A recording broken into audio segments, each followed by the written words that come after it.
si nous avions attendu avoir des millions pour organiser ces états généraux, nous n'allions jamais les organiser. Donc il fallait avoir de l'audace et du courage pour pouvoir organiser ces états généraux dans les meilleures conditions que possible. Donc je demande votre indulgence pour éventuellement la modicité de la prise en charge. Et que pour le reste, vous puissiez considérer que c'est le sacrifice que vous consentez autant que nos soldats et militaires au fond consentent pour la patrie.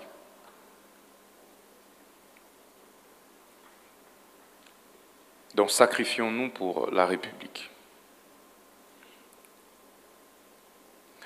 Et pour des revendications liées à la participation, n'hésitez pas de nous approcher. Nous sommes vos serviteurs. Le ministre est l'esclave de la population.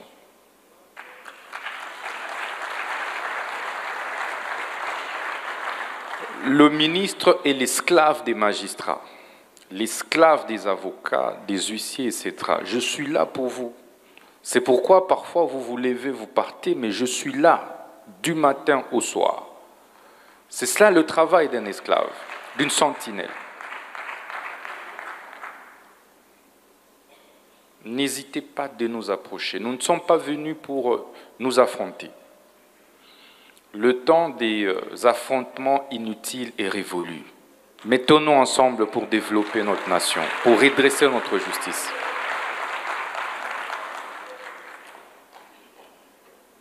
C'est un cadre d'échange. Donc s'il y a des incompréhensions, nous devons nous retrouver pour pouvoir discuter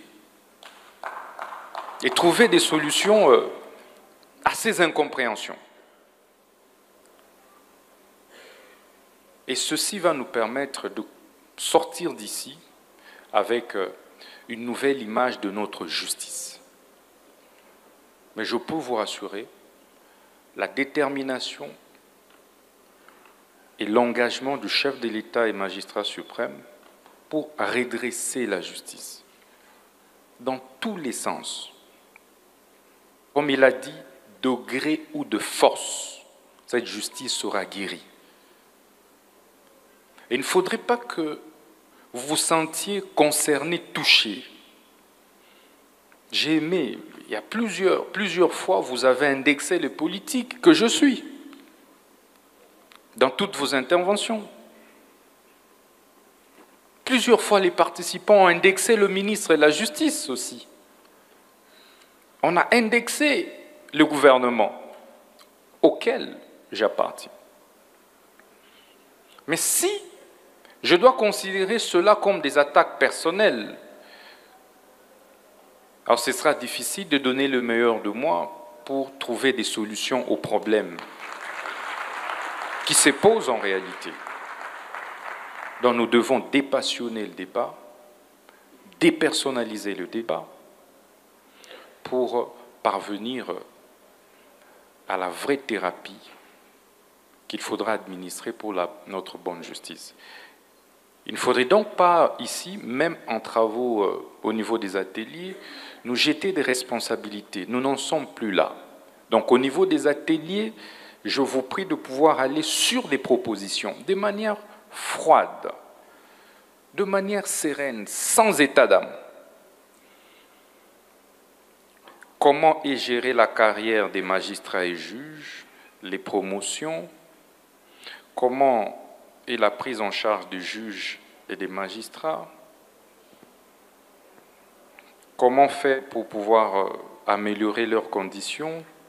Les avocats, comment pour régler toutes les incongruités dans la nouvelle loi et les avocats véreux, comment faire pour les nettoyer, pour les extirper des barreaux, les huissiers des justices? Comment faire pour nettoyer ces corps des huissiers? Les greffiers, comment faire pour améliorer les conditions de vie des greffiers qui souffrent énormément? Un greffier vous travaille plus d'un des acteurs de la justice. Mais on l'oublie. Comment on fait pour que ce greffier qui est à Sekebanza, qui est à Lubao, qui est à Kisangani, soit pris en charge considérablement par l'État?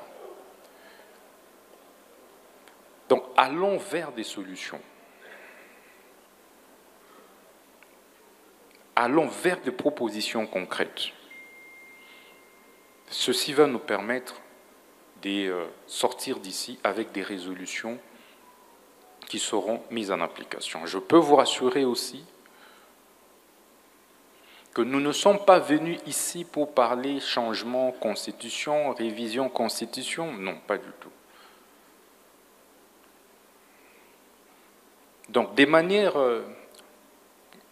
vraiment de manière superficielle, certains, évidemment, ont parlé de cela. C'est pour des questions qui concernent le fonctionnement de la justice. Je crois que c'est clair.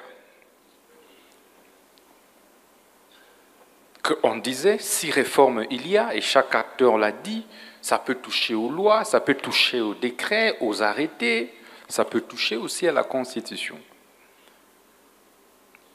Il ne faudrait pas qu'on sorte d'ici comme si ça a été une assemblée constituante.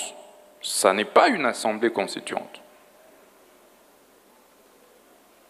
Et Adema Action, tu vis la chaîne sociopolitique et culturelle.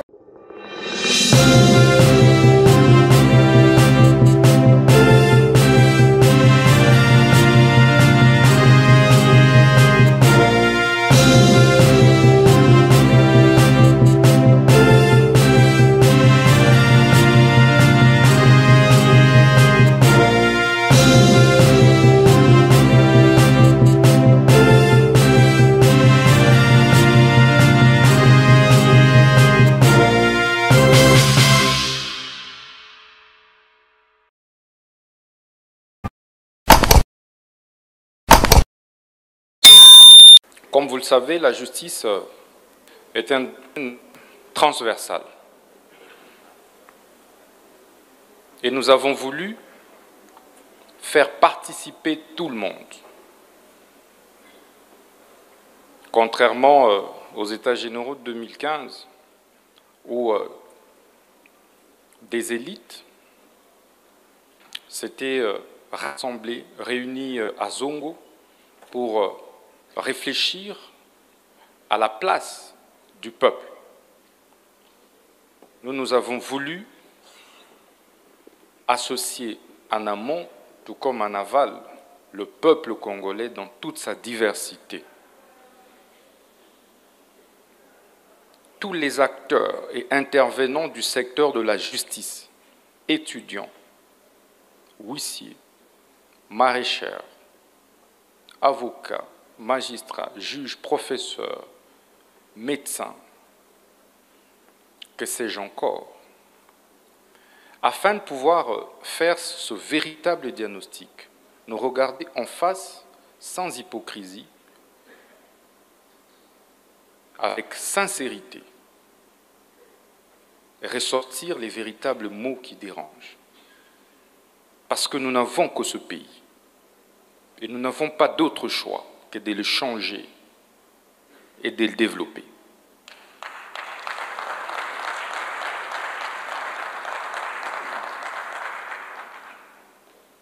Nous avons opté pour la méthode participative. C'est une méthode,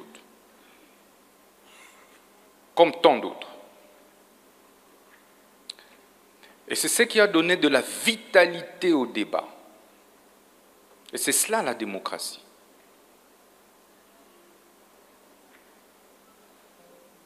Il y a eu des moments d'échange assez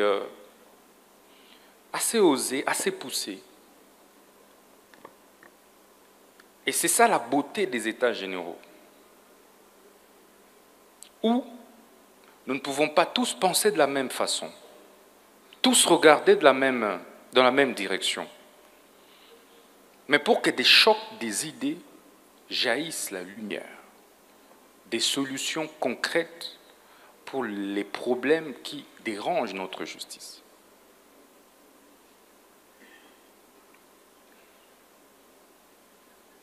Je peux vous rassurer que Son Excellence, Monsieur le Président de la République, chef de l'État et magistrat suprême, est très satisfait du format du travail, est très satisfait de l'inclusivité des travaux. C'est cela la transparence. Donc vous n'allez plus dire que des gens se sont réunis pour boutiquer. Magistrats, juges, avocats, huissiers, greffiers, APJ, IPJ, tout le monde a parlé. Je dis bien tout le monde a parlé. Tout le monde a parlé.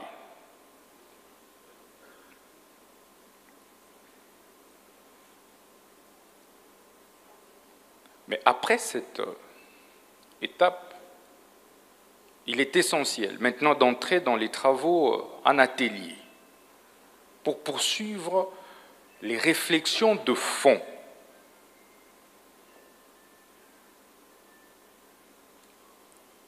Pour déboucher sur des solutions consensuelles, sinon concertées, sur les réformes qu'il faudra mener à l'issue de ces États généraux. Je vous invite donc à pouvoir, plus que jamais, vous engager une fois de plus dans les travaux en atelier qui vont commencer tout de suite, et maintenant, et qui vont durer 48 à 72 heures, parce que nous accordons autant de l'importance à ces travaux.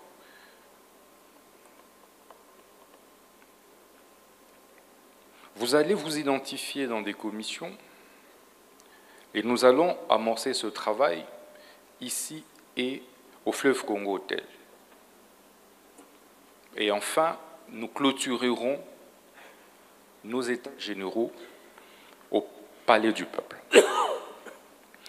Donc la date initialement prévue pour la clôture a été décalée. Légèrement décalée pour vous permettre maintenant de réfléchir sur toutes les propositions qui ont été avancées ici. Je vous invite donc à pouvoir vous approprier ces états généraux de la justice. Pour ceux qui viennent de l'intérieur du pays, je vais vous demander de vous identifier. Faites-vous identifier pour que le comité organisateur puisse s'employer à pouvoir vous secourir. Ce sera difficile de donner tout. Parce que c'est la patrie d'abord qui nous réunit ici. Ce n'est pas l'argent d'abord, c'est d'abord la patrie. Et pour cette fin, je pense que vous et moi, depuis le matin, nous n'avons rien mis sous la dent. C'est cela le sacrifice pour la patrie.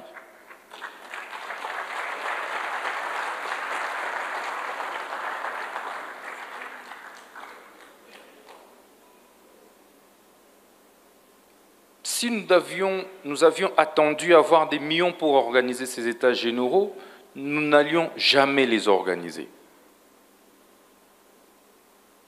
Donc il fallait avoir de l'audace et du courage pour pouvoir organiser ces États généraux dans les meilleures conditions que possible.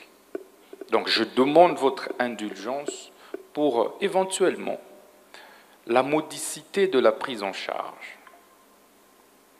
Et que pour le reste, vous puissiez considérer que c'est le sacrifice que vous consentez autant que nos soldats et militaires au fond consentent pour la patrie.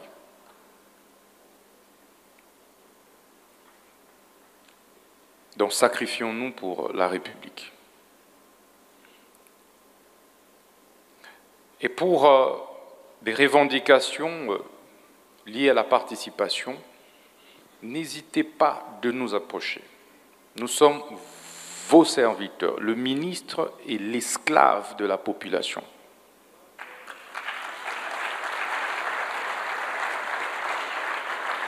Le ministre est l'esclave des magistrats, l'esclave des avocats, des huissiers, etc. Je suis là pour vous.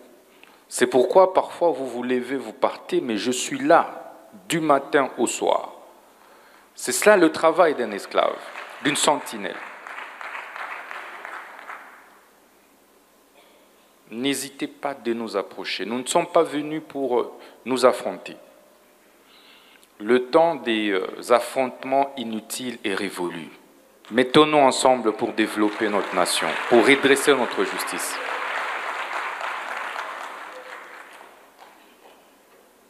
C'est un cadre d'échange. Donc s'il y a des incompréhensions, nous devons nous retrouver pour pouvoir discuter et trouver des solutions à ces incompréhensions. Et ceci va nous permettre de sortir d'ici avec une nouvelle image de notre justice.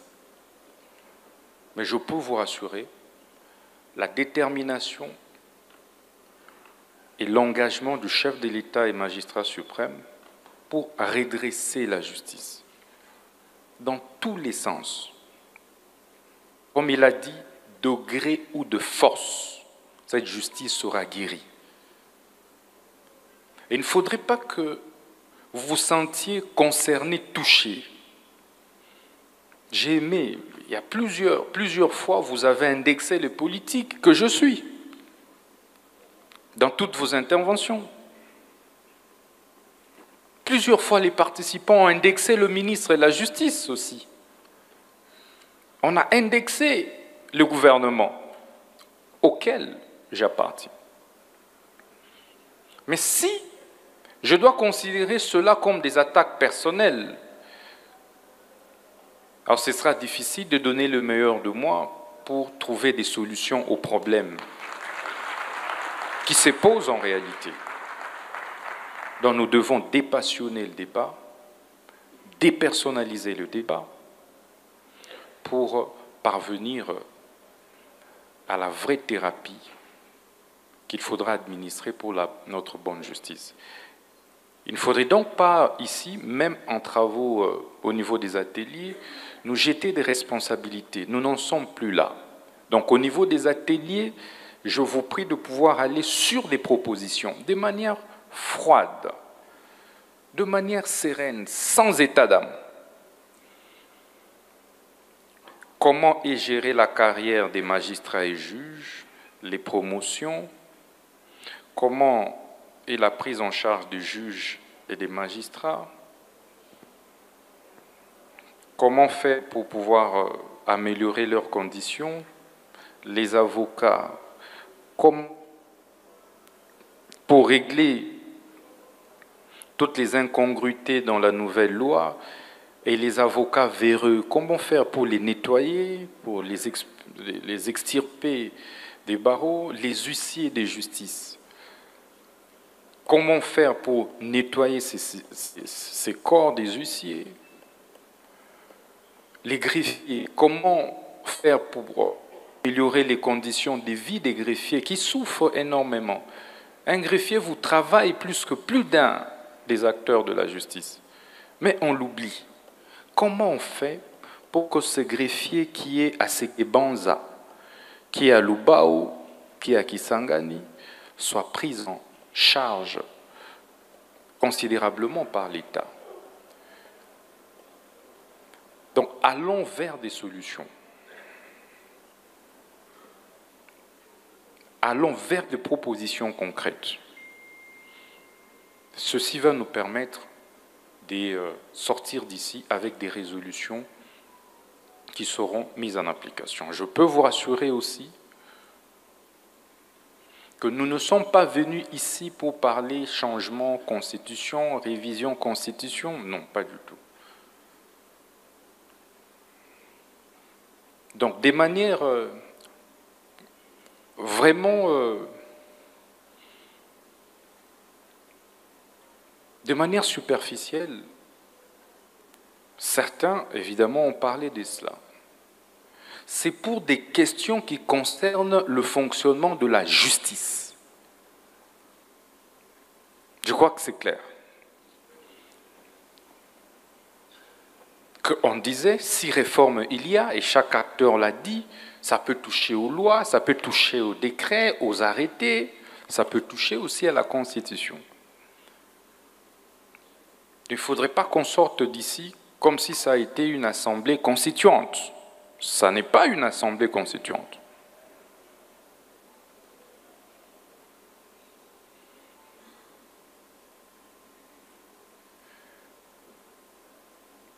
Et enfin, c'est de vous mobiliser pour la clôture,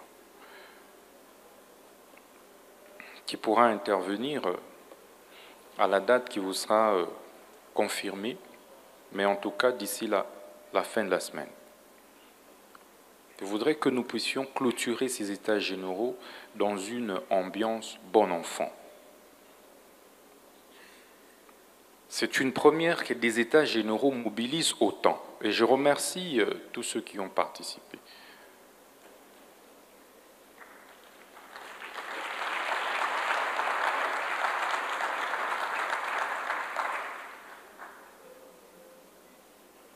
Parce que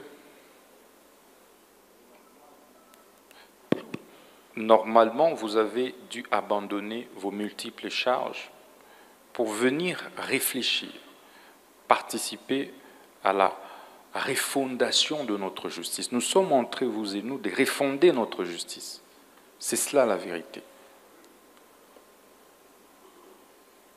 Et cette refondation passe par vous. Vous êtes donc les héros de cette nouvelle justice en phase de refondation. Il faudrait qu'au sortir de ces assises, que vous et moi, nous ne puissions plus nous plaindre de la distribution de notre justice. Et c'est pourquoi nous allons veiller à mettre en place un comité de suivi et évaluation qui va intégrer tout le monde, toutes les parties prenantes, lequel comité aura pour vocation d'évaluer et de suivre l'exécution de chaque recommandation, pour nous assurer que chacune de vos recommandations soit exécutée. Parce qu'une chose est de réfléchir, de pondre des recommandations, une autre est de pouvoir les exécuter. Et ensemble, main dans la main, nous allons travailler pour pouvoir arriver à l'exécution de toutes les recommandations qui sont reprises au niveau des conclusions de ces états généraux. Donc sereinement, dans la tranquillité, j'ai reçu vos plaintes, faites-vous enregistrer, ne vous plaignez pas, sachez que nous sommes en train de nous sacrifier nous tous, mais le peu de moyens mis à la disposition de l'organisation, nous allons nous assurer qu'il vous soit aussi distribué.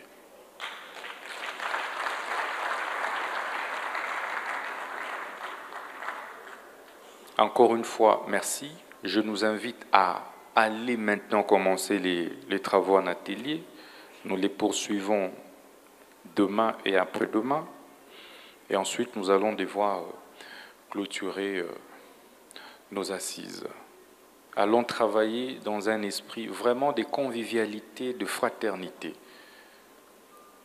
dans un esprit de patriotisme. Mettons la patrie avant tout. Nous tous, nous allons passer. Je suis ministre de la Justice, je vais passer. Tu es avocat, tu vas passer. Tu es juge, tu passeras. Huissier, tu vas passer. Nous tous, nous allons passer. Mais qu'est-ce que nous allons léguer aux générations futures comme justice? C'est là le vrai problème. Donc allons au-delà des débats personnels, les ministres et les chefs des parquets, des magistrats. Non, c'est les procureurs qui est chef du ministre. Non. allons sur des questions essentielles. Comment on règle les problèmes de notre justice de manière impersonnelle. Les nations qui se sont développées, et c'est cela ma méthode de travail. Ma méthode de travail est simple. Je pose des diagnostics clairs. Ça, c'est la malaria. Quels sont les produits qu'il faut administrer pour guérir la malaria? Il ne faut pas passer par des contournements. Ça, c'est la malaria, il faut la guérir. Et c'est tel produit qui est adapté pour la malaria. Vous n'allez pas commencer à chipoter. Non, c'est ça qui a détruit l'Afrique. Un diagnostic clair vous donne aussi une solution claire.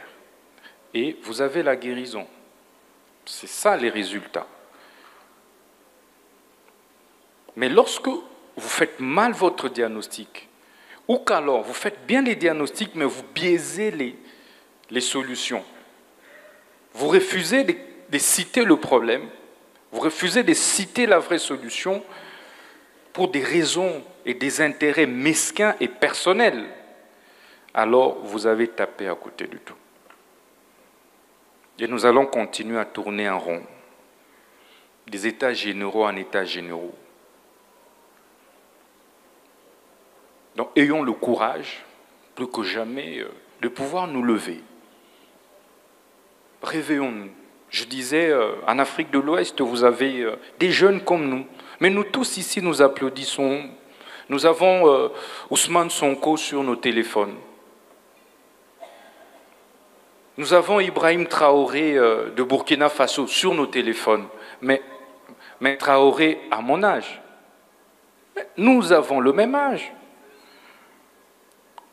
Pourquoi ne ferais-je pas mieux pour que je sois aussi applaudi par les jeunes Congolais,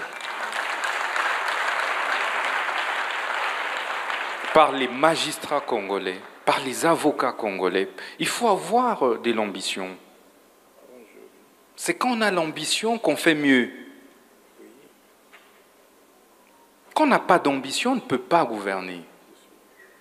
On ne peut pas diriger. Et j'aimerais que chacun d'entre vous puisse s'interpeller. Comment nous pouvons faire pour que nous soyons aussi de modèles là où nous sommes? Il y a des meilleurs magistrats, des meilleurs juges que je connais. Moi-même, je suis fils d'un magistrat. Mon père retraité magistrat, mais sans aucune maison, après 40 ans, un haut magistrat, connu.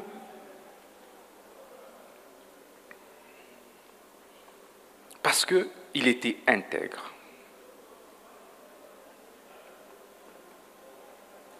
Il y a aussi autant d'avocats intègres que l'on connaît. Tu vois, dans la salle, les meilleurs juges et magistrats, j'ai gagné beaucoup de procès ici, à Kinshasa, sans avoir rien donné à un juge ou à un magistrat. Beaucoup de procès. Ça veut dire qu'il y en a des bons et des meilleurs. Les avocats, la même chose, les huissiers. Mais faisons en sorte de nous débarrasser des réseaux mafieux. Parce que dans chacune de ces corporations, il y a des mafieux. Et ce sont eux qui ont détruit notre système. Parce que nous n'avons pas voulu regarder ça en face. Les meilleurs se taisent et parfois laissent la place aux médiocres. Pourtant, les meilleurs, pourtant les honnêtes sont nombreux.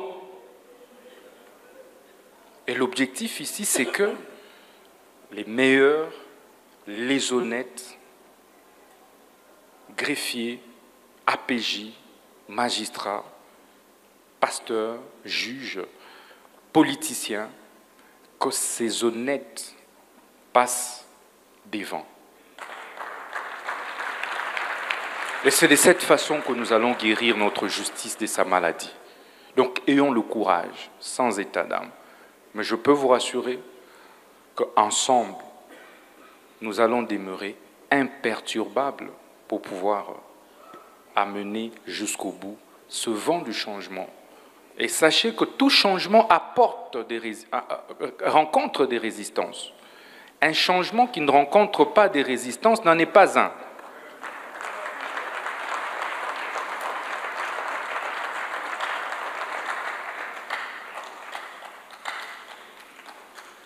Des réformes qui n'apportent pas des résistances n'en sont pas une. Ça veut dire que c'est des fausses réformes. C'est pourquoi, lorsque vous voyez parfois de la résistance, il ne faut pas forcément en vouloir à ceux qui résistent. Il faut plutôt les prêcher pour que, ensemble, nous puissions une nouvelle dynamique du changement. Le changement de notre système judiciaire, la guérison de notre justice, c'est maintenant, pas demain. C'est maintenant, aujourd'hui et maintenant. Il en va de l'avenir de notre pays. Voilà, mesdames et messieurs, distingués orateurs, l'appel au patriotisme que je voulais vous lancer. Tous passeront. Mais il ne faudrait pas que nous puissions laisser cette nation comme nos parents nous ont laissés.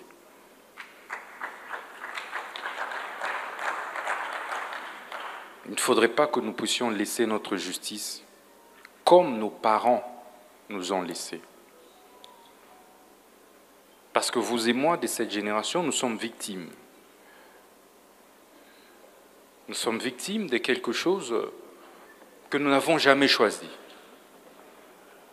Nous n'avons pas choisi d'hériter de cette justice en cet état. Mais nous avons le choix de demeurer dans ça ou de changer. Ça maintenant, c'est nous, ça dépend de nous. Donc mobilisons-nous, levons-nous pour que, ensemble, nous puissions redonner de l'espoir, recréer la confiance entre le peuple et la justice. Pousser les gouvernants aussi à mettre suffisamment de moyens dans la justice. Parce qu'il est incongru de penser réformer la justice, guérir la justice avec juste 2% de part réservée à la justice dans notre budget. Sur les 100%. C'est impossible de pouvoir atteindre l'objectif. Mais c'est ensemble que nous pouvons faire réfléchir chaque partie prenante sur sa part des responsabilités. Si, au sortir d'ici, tout puisse changer. J'ai dit et je vous remercie. Merci beaucoup, Votre Excellence. Comme l'a annoncé... Et à ma action, tu vis la chaîne socio-politique et culturelle.